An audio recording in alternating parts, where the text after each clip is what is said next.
귀신을 보는 10가지 방법. 1.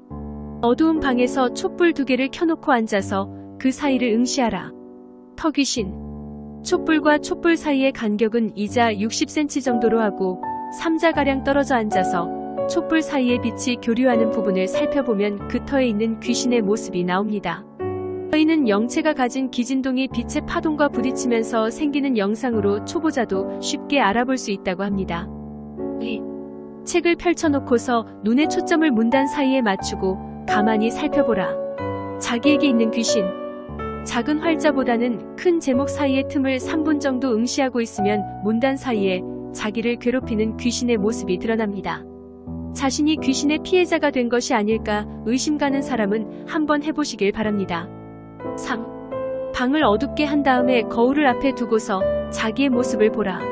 자기의 전생령. 자기의 전생 모습은 일종의 귀신입니다.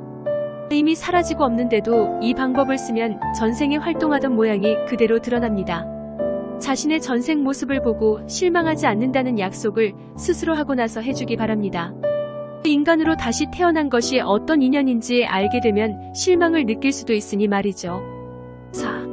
상대방의 코를 응시하다가 머리 쪽을 살펴보라. 상대의 빙의령. 영능력자들은 본능적으로 이 방법을 씁니다.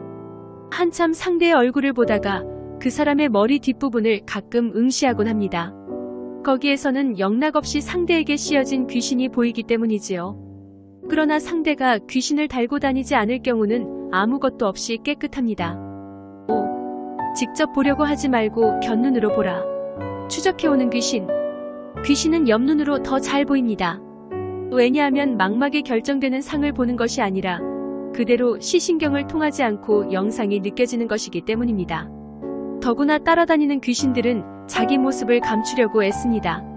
그래서 정면으로 보려 하기보다는 옆으로 보아야 잘 보입니다. 6. 볼펜이나 바늘 끝을 응시하다가 벽을 보라. 부유령들. 첨예한 물건을 보고 있으면 은연중에 시신경이 긴장을 합니다. 따라서 휘휙 지나다니는 귀신들은 잘 보이지 않다가도 예민한 영안에 걸려서 상이 맺히는 일이 많습니다. 말하자면 부유령의 경우에는 이동 속도가 빠르니까 긴장을 해야 보인다는 말입니다. 7. 눈을 감고 한참 있다가 갑자기 눈을 크게 뜨고 벽을 보라. 아이귀신. 아이귀신 동자신들은 한참 떠들고 놀다가 지치면 벽 속으로 들어가 쉽니다. 그래서 아이귀신은 벽을 보면 그대로 드러나는 일이 많습니다. 성격을 보면 장난기가 많아서인지 금방 뛰쳐나오기도 하는데 절대로 자극을 주는 일은 없어야 합니다. 8. 손바닥을 비비다가 방바닥 한가운데를 잘 응시해보라. 상대의 전생 모습. 상대가 앉아있는 바로 아래 부분에서 상대의 전생 모습이 그려집니다. 상대가 움직일 때는 불가능하며 몸을 좌우로 흔들거나 하면 영상이 사라집니다.